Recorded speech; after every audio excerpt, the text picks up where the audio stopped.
ദീപക്സ്. ഇന്നൊരു fish fry ഉണ്ടാക്കാന്ന് വിചാരിച്ചു. നേരത്തെ ഒരു റെസിപ്പി കാണിച്ചിട്ടുണ്ട്. അതിന് ചെറിയ വ്യത്യാസമൊക്കെ ഉണ്ട്.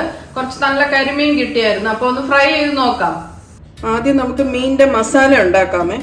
മിക്സിയിലോട്ട് കൊച്ചുള്ളി, ഇതിന്റെയൊക്കെ അളവ് എത്രയാന്നുള്ളത് ഡിസ്ക്രിപ്ഷനിൽ കൊടുത്തിട്ടുണ്ട്. ഇഞ്ചി എല്ലാം ചെറിയ പീസാക്കി ഇട്ടാൽ പെട്ടെന്ന് അരച്ചെടുക്കാം. നമുക്കൊരു പേസ്റ്റ് പോലെ തിക്ക് പേസ്റ്റ് ആയിട്ട് എടുക്കണം. വെളുത്തുള്ളി, പച്ചമുളക്, കറിവേപ്പില. ഇനി പൊടികൾ ഇടാം. മുളക് പൊടി, മഞ്ഞപ്പൊടി, കുരുമുളക് പൊടി, പെരിഞ്ചീരകത്തിൻ്റെ പൊടി. ഇത് കായപ്പൊടിയാണ്, കുറച്ച് മതി, കൂടിപ്പോരുത്. ആവശ്യത്തിന് ഉപ്പും, കുറച്ച് വെളിച്ചെണ്ണ, കുറച്ച് വെള്ളവും കൂടെ ഒഴിച്ച് നല്ലോണം പേസ്റ്റ് ആക്കി എടുക്കാം. ഇതിപ്പോൾ ഒരുവിധം അരഞ്ഞു കഴിഞ്ഞ് ഞാൻ കുറച്ച് വെള്ളം ഒഴിച്ചായിരുന്നു. നമുക്ക് കുറച്ച് വിനീഗറും കൂടെ ആഡ് ചെയ്യണം. അതും കൂടെ ഒഴിച്ചിട്ട് നമുക്കൊന്നുകൂടെ ഒന്ന് മിക്സ് ചെയ്ത് നല്ലോണം പേസ്റ്റ് ആക്കാം. അപ്പോൾ അരച്ച് നല്ല പേസ്റ്റ് ആക്കി എടുത്തിട്ടുണ്ട്. ഈ ഒരു കൺസിസ്റ്റൻസിയിൽ തന്നെ എടുക്കണം. ഈ സമയത്ത് നമുക്ക് ഉപ്പും എരിവും എല്ലാം ഒന്ന് നോക്കിയേക്കണം. മീൻ പുരട്ടുന്നതിന് മുന്നേ ഇതെല്ലാം ഒന്ന് നോക്കിയാൽ നല്ലത്. ഇനി നമുക്ക് ഇത് ഓരോ പീസിൽ നല്ലോണം ഒന്ന് തേച്ച് പിടിപ്പിക്കാം. ഇവിടെ ഒരു 5 മീഡിയം സൈസ് കരിമീനാണ് എടുത്തേക്കുന്നത്. ഞാൻ നല്ലോണം ക്ലീൻ ചെയ്ത് ഉപ്പും വിനീഗറും ഒക്കെ ഒഴിച്ച് നല്ലോണം കുറച്ച് നേരം വെള്ളത്തിലിട്ട് വെച്ച് ക്ലീൻ ചെയ്ത് വെച്ചേക്കുവാണ്. നല്ലോണം ഒന്ന് വരഞ്ഞും വെച്ചിട്ടുണ്ട്. ഇനി നമ്മൾ നേരത്തെ മിക്സ് ചെയ്ത പേസ്റ്റ് എടുത്ത് ഇത് ഓരോന്നിൻ്റെ നല്ലോണം ഒന്ന് മാരിനേറ്റ് ചെയ്ത് വെക്കാം. ഈ വരഞ്ഞതിലൊക്കെ നല്ലോണം ഒന്ന് കയറണം.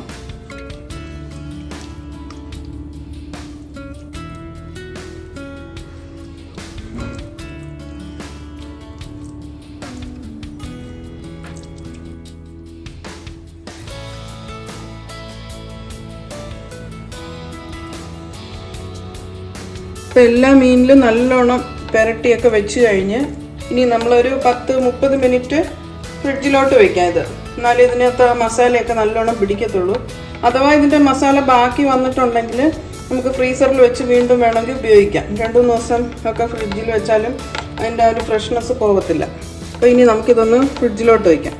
അപ്പോൾ പാത്രം നല്ലോണം ചൂടായി കഴിഞ്ഞ് നമുക്ക് വെളിച്ചെണ്ണ ഒഴിക്കാം. ഇനി വെളിച്ചെണ്ണയിൽ തന്നെ പൊരിക്കണം. വേറെ എണ്ണയിലായ ആ ഒരു ടേസ്റ്റ് കിട്ടത്തില്ല.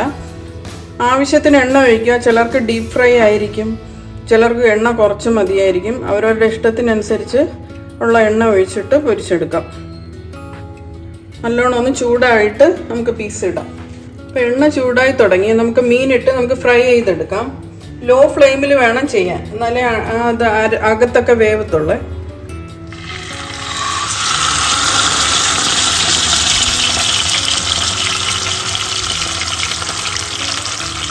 നമുക്കതൊന്ന് തിരിച്ചിടാം.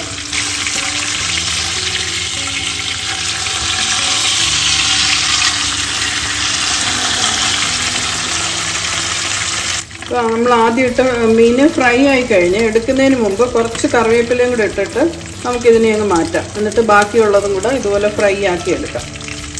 എടുക്കാൻ നേരത്തെ കറിവേപ്പിലയും കൂടെ ചേർത്തങ്ങ് എടുക്കുക.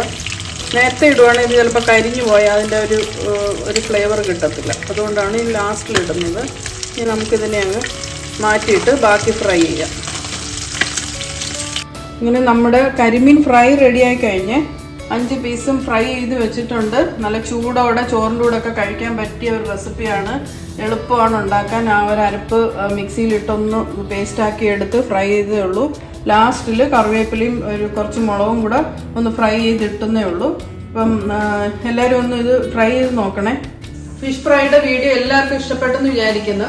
ഞങ്ങളുടെ ചാനൽ സബ്സ്ക്രൈബ് ചെയ്തിട്ടില്ലാത്തവർ ഒന്ന് സബ്സ്ക്രൈബ് ചെയ്യണം, ലൈക്ക് ചെയ്യണം. എല്ലാവരും ഒന്ന് കുക്ക് ചെയ്തിട്ട് കമൻറ്റ് ഇടണം. ഇനി നല്ല വീഡിയോസുമായിട്ട് വീണ്ടും വരുന്നതായിരിക്കും. ബൈ.